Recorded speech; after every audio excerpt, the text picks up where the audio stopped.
Bem-vindos ao canal. Se você não é inscrito no canal, já se inscreva e ative o sininho. E deixe o seu like, o seu joinha. Essa contribuição é muito importante para o crescimento do nosso canal. No vídeo de hoje, vamos falar sobre um tema muito importante, a campanha do Setembro Amarelo. O que isso significa? É a prevenção ao suicídio, campanha de Setembro Amarela, que ajuda a conscientização sobre o tema. Neste ano, o tema da campanha Setembro Amarelo é Agir Salvar Vidas. No Brasil, todos os dias, cerca de 32 pessoas dão fim à própria vida. O número corresponde a uma morte a cada 45 minutos.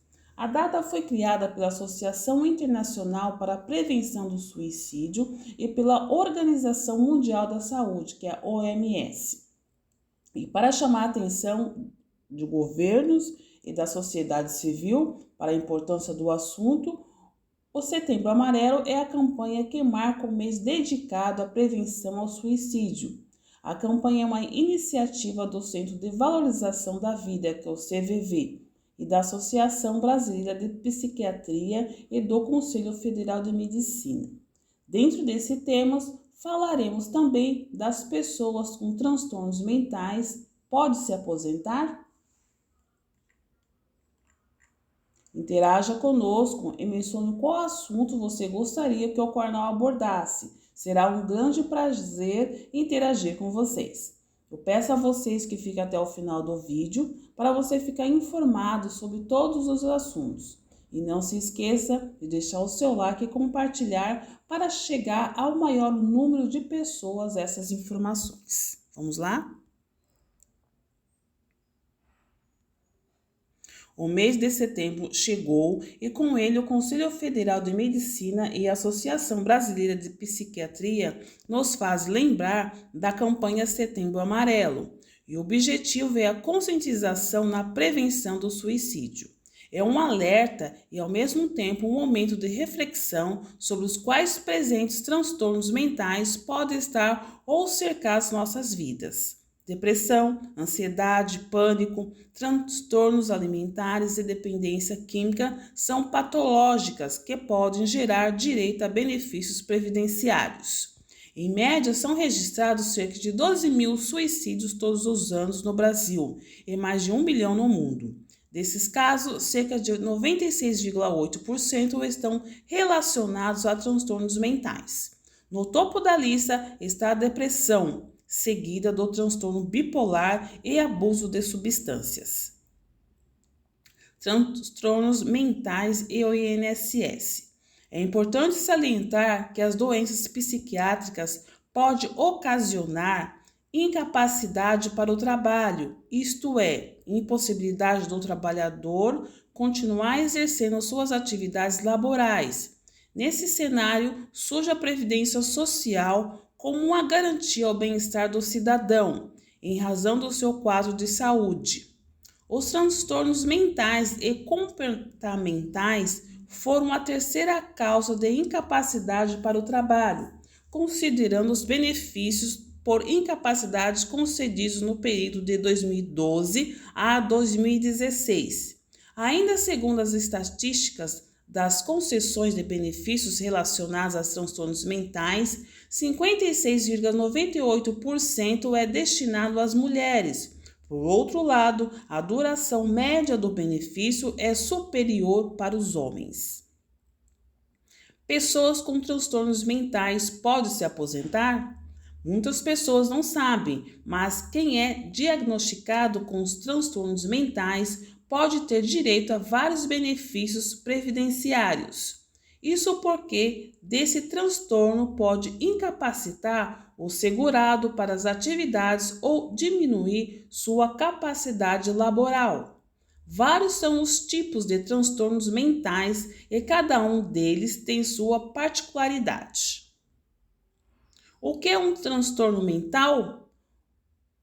O transtorno mental, também conhecido como doença psiquiátrica, é caracterizado pela anormalidade e comprometimento da capacidade cognitiva,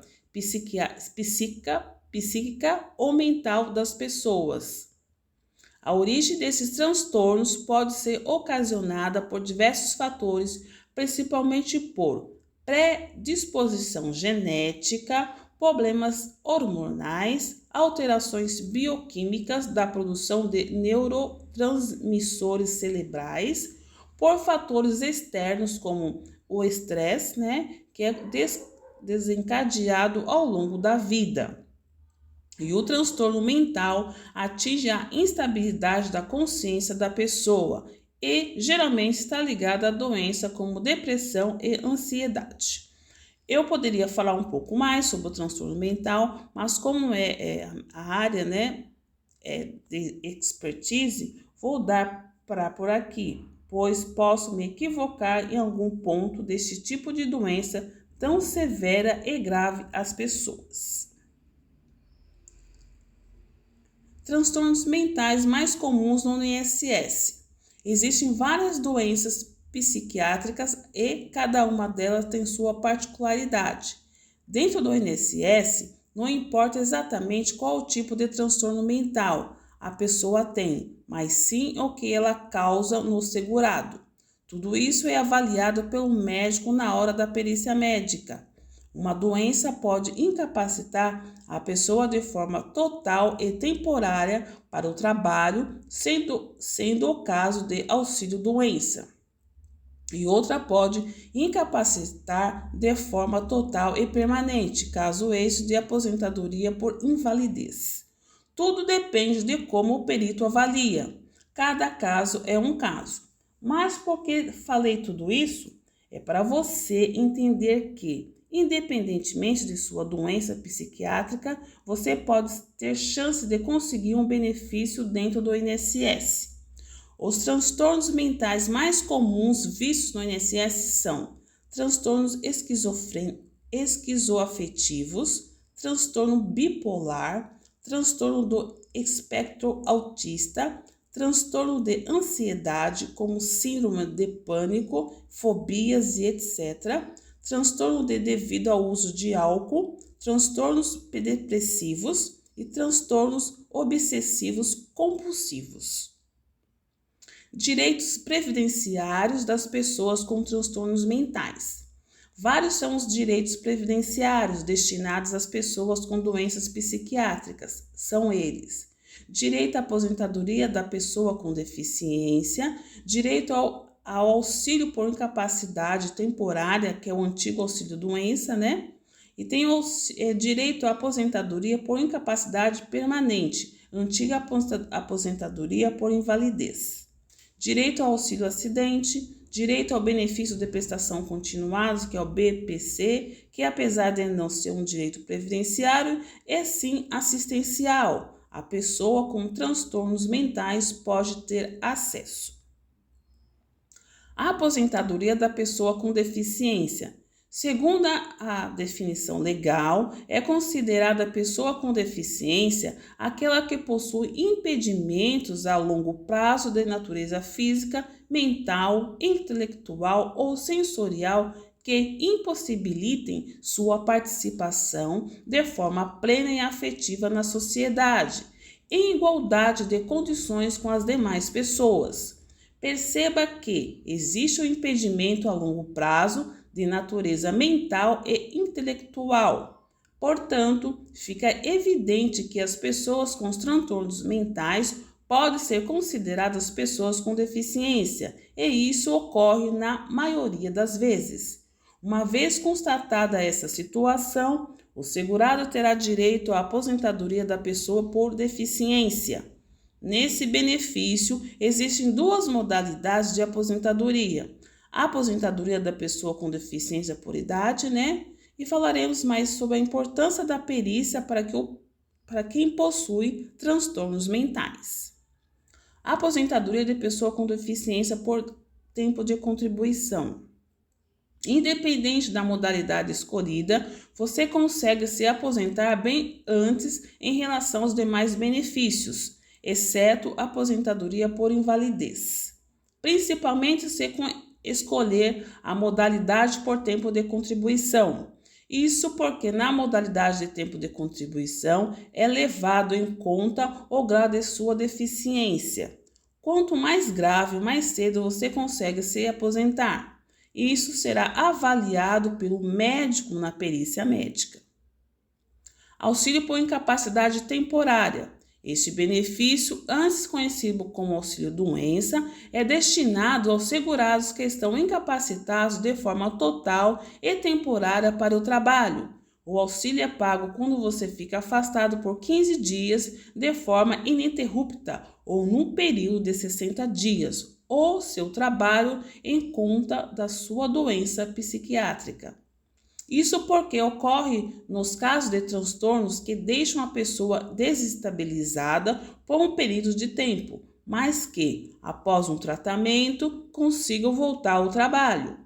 E no caso, quando a pessoa está com condições de trabalho em conta do transtorno mental, ela está incapacitada de forma total e temporária para o trabalho. Isto é, ela tem a possibilidade de retornar a sua atividade depois de determinado tempo. Além de você atestar sua incapacidade, você precisa cumprir alguns requisitos.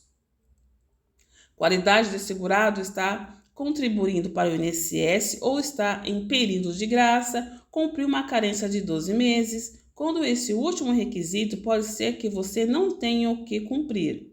Isso porque existe uma lista de doenças que o INSS utiliza para descartar o requisito de carência para os segurados que requerem auxílio-doença e aposentadoria por invalidez. E no caso específico do transtorno mental, é considerado doença grave a alienação mental. E quais são doenças que dão direito à aposentadoria por invalidez? Na justiça, a alienação mental ocorre quando há alteração completa ou considerável de personalidade, comprometendo gravemente os juízos de valor e de realidade, bem como a capacidade de entendimento e de autodeterminação, tornando o indivíduo inválido total e permanente para qualquer trabalho. Portanto, caso o médico na perícia entenda que você sofre de alienação mental, você não precisará cumprir o requisito da carência. A aposentadoria por incapacidade permanente. A chamada no passado de aposentadoria por invalidez é destinada aos segurados que estão incapacitados de forma total e permanente para o trabalho, inclusive para a reabilitação em outras funções / profissões. Ou seja, a incapacidade do seu transtorno mental deve te incapacitar totalmente, tornando impossível o exercício de atividades laborais. Isto ocorre com frequência com doenças psiquiátricas com grau grave, com o transtorno esquizoafetivo. Em conta dos sintomas desses segurados, fica impossível o exercício de atividades. Além de comprovar a incapacidade, você deve cumprir os mesmos 2 requisitos que informei no caso do auxílio por incapacidade temporária. A carência também é dispensada no caso de alienação mental. Auxílio acidente. O auxílio acidente é devido aos segurados que tenham sua capacidade laboral reduzida em conta de sequelas de um acidente de trabalho ou não, constituindo uma incapacidade parcial e permanente para o trabalho.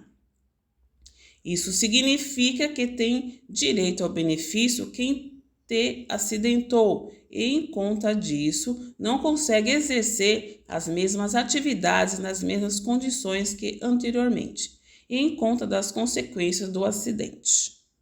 Por exemplo, imagine que você trabalha na produção da indústria têxtil e caiu de uma altura considerável dentro do ambiente de trabalho. Após a recuperação, foi verificado que você teve sua capacidade laboral reduzida, pois teve seu braço quebrado no acidente. Apesar do tratamento de fisioterapia, foi constatado que você terá uma condição naquele membro pelo resto da sua vida. Mas a parte positiva é que você ainda consegue exercer sua atividade laboral, Não exatamente como antes, mas ainda consegue. E aí que entra o auxílio acidente. Como se trata de um benefício indenizatório, você consegue continuar trabalhando recebendo esse benefício. Ou seja, é extremamente permitido trabalhar e receber o auxílio acidente. Isso não ocorre com os benefícios citados anteriormente, pois a concessão do auxílio doença e aposentadoria por invalidez depende que você esteja incapacitado de forma total o trabalho. Caso você retorne ao trabalho, você perderá o direito a esses benefícios. Isso não ocorre com o auxílio acidente. O valor pago é exatamente para indenizar o seu acidente, pois você terá sequelas por toda a sua vida. Enfim, as pessoas com transtornos mentais também podem ter direito ao auxílio acidente. Mas acredito que isso ocorrerá em situações bem específicas. Imagine que você trabalha normalmente até que sofre um acidente no caminho do trabalho. Pode ser que você não tenha sequelas físicas a longo prazo, mas pense que a pessoa começa a desenvolver síndrome de pânico ou ansiedade em conta do acidente. Dependendo da situação, essas doenças podem se agravar ao longo do tempo, fazendo com que você tenha sequelas pelo resto da sua vida. Apesar disso, pode ser que você consiga continuar trabalhando. Enfim, acho que você entendeu o que eu quis explicar. Mas quem vai constatar toda essa situação é o médico da perícia do INSS ou, eventualmente, um médico perito no processo judicial. O profissional terá que avaliar muito bem o segurado no caso concreto para verificar se há redução da capacidade laboral permanente. Além disso, o segurado terá que cumprir os seguintes requisitos para ter direito a esse benefício: qualidade do segurado, estar contribuindo para o INSS ou estar no período de graça, ter sofrido um período ou ter adquirido uma doença de qualquer natureza, sendo eles relacionados ao trabalho ou não. A relação entre acidente sofrido e a redução da capacidade laboral e o chamado nexo casual. Benefício de prestação continuada, que é o BPC, também poderá ser devido à pessoa com transtorno mental. Esse benefício é pago aos idosos acima de 65 anos ou pessoas com deficiência de qualquer idade em situação de baixa renda. Como você pode ter percebido, é preciso que a pessoa seja considerada baixa renda, portanto terá direito ao BPC, o idoso e a pessoa com deficiência. Como você deve saber, a pessoa com os transtornos mentais pode ser considerada pessoa com deficiência. Como expliquei antes, é considerada pessoa com deficiência um indivíduo que, em interação com uma ou mais barreiras, pode obstruir sua participação plena e efetiva na sociedade em igualdade de condições com as demais pessoas. Essa constatação também é feita pelo perito do INSS na hora da avaliação. É ele quem dirá se seu transtorno mental se encaixa na definição de pessoa com deficiência. Além da necessidade de você ser considerada pessoa com deficiência e baixa renda, você precisa cumprir outros 2 requisitos para ter acesso ao BPC. Ser constatada a sua baixa renda, de miserabilidade social em uma avaliação social de sua residência, através de um assistente social, que é o Centro de Referência de Assistência Social, que é o CRAS, de sua região, e está inscrito com a matrícula atualizada no Cadastro Único no Programas Sociais do Governo Federal, que é o CAD Único. E o que apresentar na perícia médica do INSS? Como você deve ter percebido, a perícia médica é crucial para ter seu benefício concedido. Na hora da avaliação do médico, tanto do INSS quanto na Justiça, é essencial que você leve todos os exames, atestados, avaliações, Quanto mais, melhor. A partir dessa documentação, será mais fácil identificar o transtorno mental que você possui. Além disso, Com uma boa perícia médica, será verificado que você possui capacidade para o trabalho e se você deve ter capacidade reduzida em conta de algum acidente ou se você é considerado pessoa com deficiência. Tudo isso estará descrito na perícia realizada. Mas um alerta: não se contente com o resultado da perícia médica do INSS. Isso porque, muitas vezes, os médicos indicados para a realização do exame não são especialistas nas doenças dos segurados. A coisa complica mais ainda quando estamos falando de doenças psiquiátricas, pois não se trata de algo físico, mas sim mental. Portanto, uma perícia mais precisa é extremamente importante para que você possa ter direito ao benefício.